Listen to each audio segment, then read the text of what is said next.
Ne me fais pas honte ce soir. La voix de ma sœur Nathalie était tranchante, perçant le bourdonnement du restaurant hors de prix. Elle me serrait le bras, ses ongles parfaitement manucurés s'enfonçant à travers mon blazer. Je la regardais. Sa robe de créateur qui devait coûter plus que mon loyer mensuel. Les boucles d'oreilles en diamant captant la lumière. L'expression sur son visage, ce mélange de supériorité et de panique à peine dissimulée que je connaissais si bien au fil des années.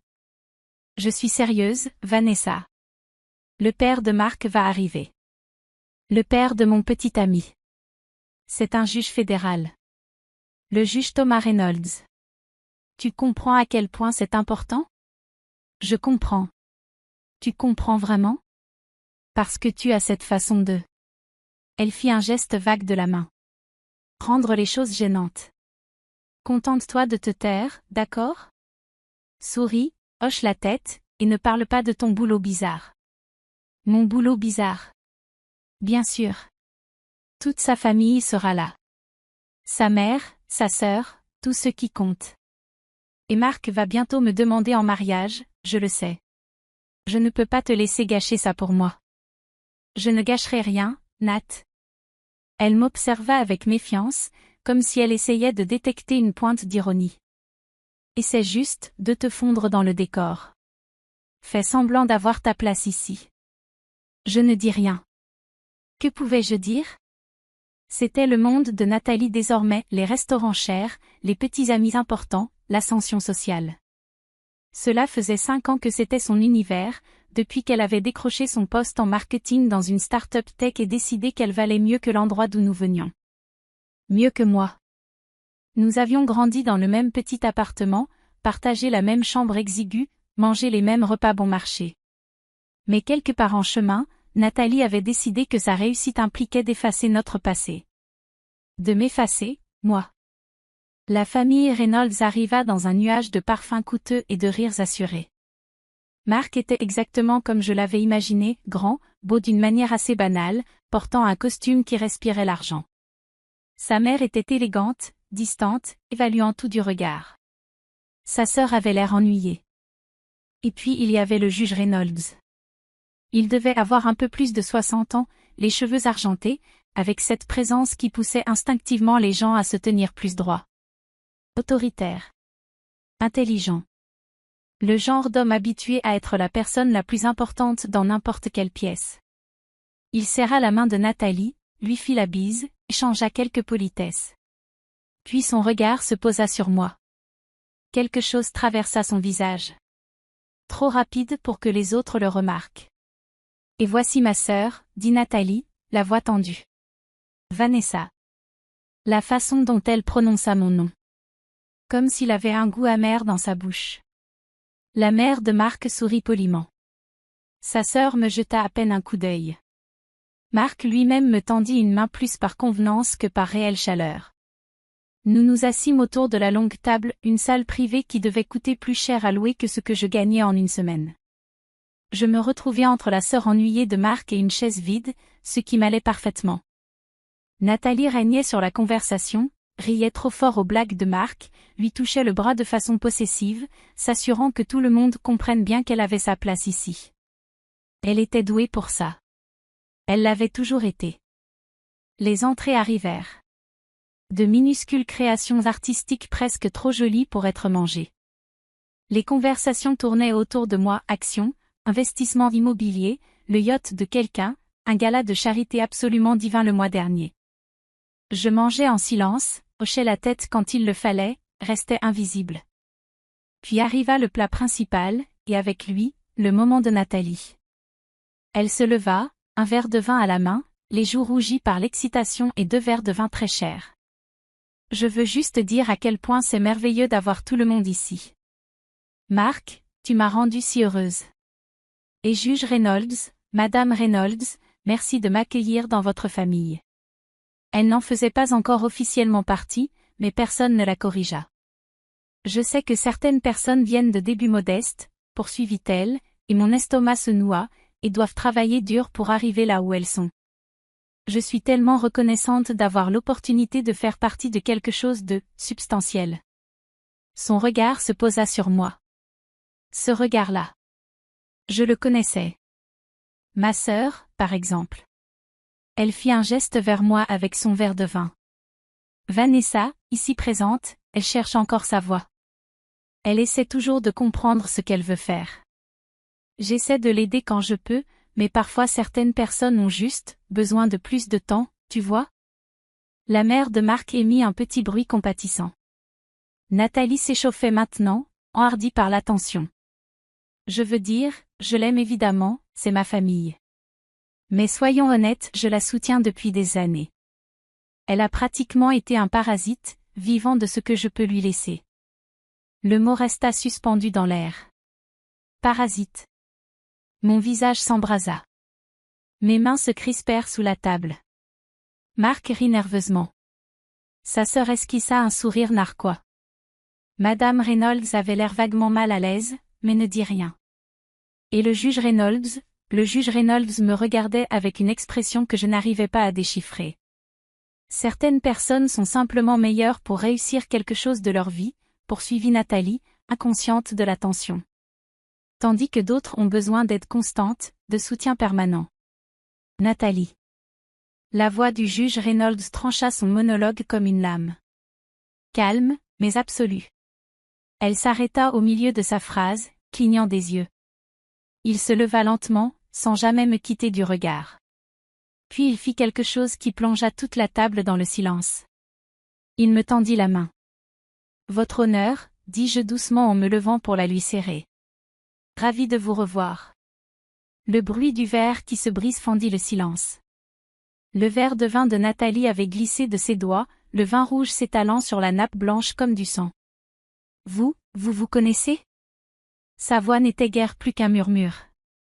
Le juge Reynolds garda sa main dans la mienne un instant de plus que nécessaire. Professionnel. Respectueux. Vous connaître? Mademoiselle Morrison a comparu devant moi à de nombreuses reprises. C'est l'une des meilleures avocates de la défense pénale que j'ai eue dans mon prétoire.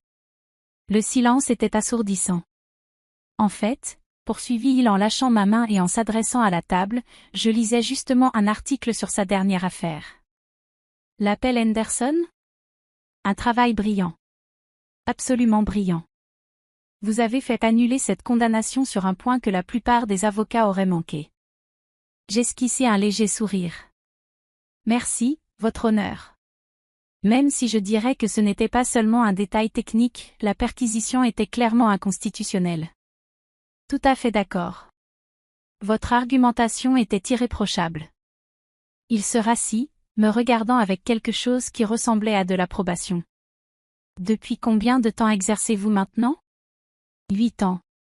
3 au bureau du défenseur public, 5 chez Barrett et Associates. Barrett et Associates? Madame Reynolds s'anima. Charles Barrett? Nous jouons au golf avec Charles et sa femme. C'est bien lui, répondis-je.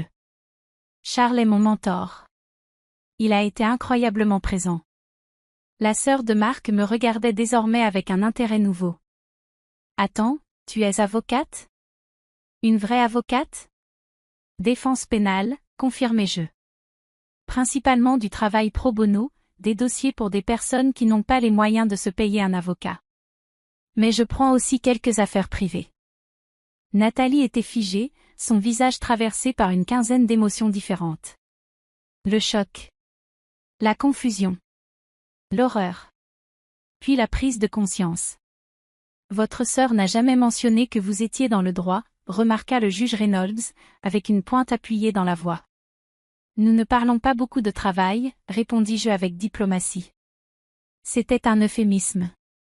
Nathalie avait passé les 5 dernières années à éviter activement de me poser la moindre question sur mon métier. Les rares fois où le sujet surgissait, elle changeait de conversation ou lançait des remarques désinvoltes sur le fait que, le juridique, c'était ennuyeux. Elle ne m'avait jamais demandé quel type de droit je pratiquais. Ni où je travaillais. Ni rien, en réalité. Parce qu'elle avait décidé depuis longtemps que ce que je faisais ne pouvait pas être important. Ne pouvait pas être impressionnant. J'étais juste sa petite sœur en difficulté, celle qui avait besoin de sa charité, de sa pitié, de ses aides. Sauf que je n'avais jamais accepté un centime de sa part. Pas une seule fois. L'affaire Henderson était exceptionnelle, reprit le juge Reynolds, de plus en plus engagé. La manière dont vous avez démantelé la chronologie de l'accusation ? Je siège depuis 23 ans, et c'était l'un des raisonnements juridiques les plus affûtés que j'ai vus. Cela a aidé qu'ils aient commis plusieurs erreurs critiques dans la documentation de la chaîne de preuves, dis-je. Une fois que nous avons repéré ces failles, toute l'affaire s'est effondrée. Magistral. Il se tourna vers Marc. Mon garçon, tu aurais dû commencer par dire que la sœur de ta petite amie est une avocate brillante. C'est très impressionnant. Marc avait l'air de s'être pris un coup de massue. Je ne savais pas.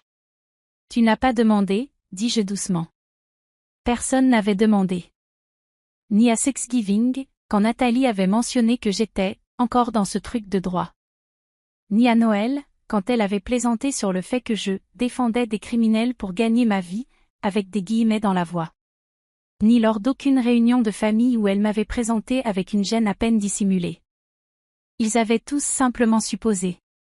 Supposé que je galérais. Supposé que j'étais inférieur.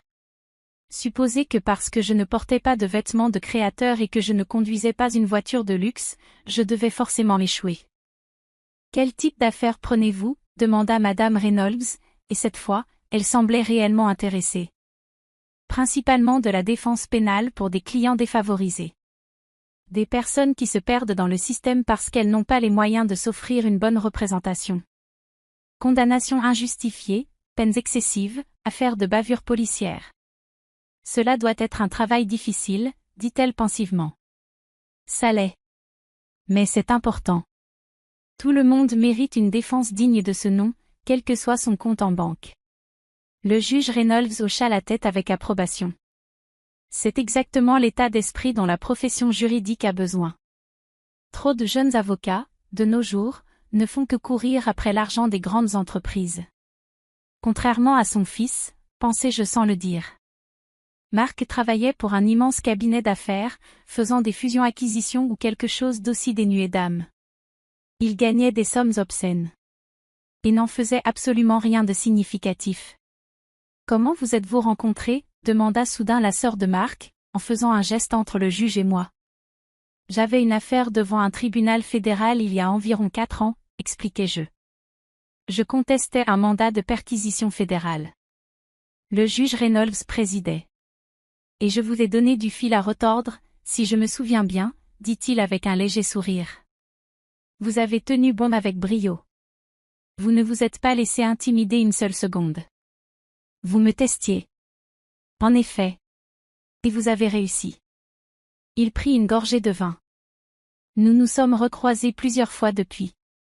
C'est toujours un plaisir de voir du bon travail juridique. Nathalie était devenue livide. Elle me fixait comme si elle ne m'avait jamais vue auparavant. Parce que, en réalité, elle ne m'avait jamais vraiment regardée. Elle me voyait à travers un prisme qu'elle avait elle-même créé, la petite sœur en difficulté, celle qui avait besoin de sa charité, l'embarras qu'il fallait gérer. Elle n'avait jamais vu qui j'étais vraiment. Ce que j'avais accompli. Ce que j'avais construit. Je suis perdu, dit lentement Marc. Si tu es une avocate aussi accomplie, pourquoi tu t'habilles comme, enfin, pourquoi tu ne... Il s'interrompit, réalisant à quel point cela sonnait mal. Pourquoi je ne l'affiche pas, finis-je pour lui. Parce que je n'en ai pas besoin. Mes clients se moquent de ce que je porte, ce qui les importe, c'est que je les empêche d'aller en prison. Mes collègues respectent mon travail, pas ma garde-robe. Et les personnes avec qui je choisis de passer mon temps me jugent sur mon caractère, pas sur ma voiture. Le juge Reynolds éclata de rire, un vrai rire. Bien dit. Mais Nathalie a dit. Marc regarda ma sœur, confus. Elle a dit que tu avais besoin d'aide. Qu'elle te soutenait financièrement. Oh, ça allait être intéressant. La bouche de Nathalie s'ouvrit. Se referma. Puis s'ouvrit à nouveau. Elle ne me l'a jamais dit, je pensais. Tu pensais quoi, exactement ? Ma voix resta calme, mais il y avait de l'acier dessous. Tu pensais que parce que je vis dans un petit appartement dans un quartier normal et que je n'achète pas de sac de créateur, je devais être pauvre? Tu pensais que parce que je ne me vante pas de mon salaire, je n'en avais pas? Tu n'as jamais dit. Tu n'as jamais demandé. Je me tournai vers la table. Pour que les choses soient claires, je n'ai jamais pris d'argent à ma sœur. Pas une seule fois. Chaque fois qu'elle a proposé de m'aider, j'ai poliment refusé. Parce que je n'ai pas besoin d'aide. Je gagne confortablement ma vie en faisant un travail qui a réellement du sens pour moi. Plus que confortablement, j'imagine, dit le juge Reynolds. Barrett et Associates paient très bien ses collaborateurs. Sans compter que votre travail pro bono mène souvent à des affaires très médiatisées avec des clients fortunés qui paient des honoraires élevés pour compenser le travail gratuit. Il n'avait pas tort. Rien que l'année dernière, j'avais gagné plus que Nathalie et Marc réunis. Pas que je l'aurais jamais mentionné. L'argent n'était pas le sujet. Le vrai problème, c'était que ma sœur avait passé 5 ans à me plaindre, à me condescendre, à me traiter comme un cas social. Et je l'avais laissé faire, parce que c'était plus simple que de me battre. Plus simple que de me justifier auprès de quelqu'un qui avait déjà décidé que je ne méritais pas son respect. Mais me traiter de parasite devant la famille de son petit ami? Là, elle avait franchi une limite. Je m'excuse s'il y a eu un malentendu, dit Madame Reynolds avec grâce, même si elle regardait Nathalie avec beaucoup moins de chaleur qu'auparavant. Nous n'avions aucune idée que Vanessa était aussi accomplie. Pourquoi l'auriez-vous su, répondis-je simplement. Nathalie ne parle pas de mon travail. Pour être honnête, je ne pense pas qu'elle m'ait jamais demandé ce que je faisais au-delà des détails les plus basiques. Nathalie avait l'air au bord des larmes. Ou de vomir. Peut-être les deux.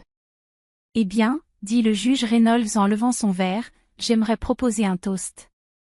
À Vanessa Morrison, une avocate exceptionnelle, je l'apprends ce soir, une femme d'une grâce remarquable. Votre sœur a de la chance de vous avoir. Tout le monde leva son verre. Sauf Nathalie, qui fixait toujours la tache de vin s'étalant sur la nappe. Le reste du dîner fut malaisé. La conversation avançait péniblement, Madame Reynolds et le juge me posant des questions sur mon travail pendant que Nathalie restait plongée dans un silence mortifié. Marc lançait des regards confus de l'un à l'autre, essayant manifestement de concilier le « parasite » décrit par sa petite amie avec l'avocate respectée que son père encensait. La sœur de Marc, au moins, semblait trouver toute la situation divertissante. Quand le dessert fut enfin terminé, je m'excusai pour partir. Le juge Reynolds m'accompagna jusqu'à la porte. « J'espère que vous n'avez pas été trop mal à l'aise, dit-il doucement. Les dynamiques familiales peuvent être compliquées. C'est un mot pour le dire. Pour ce que ça vaut, je pense que votre sœur est sur le point de passer une soirée très révélatrice. Marc n'est pas content. Sa mère non plus. Je ne voulais pas créer de problème.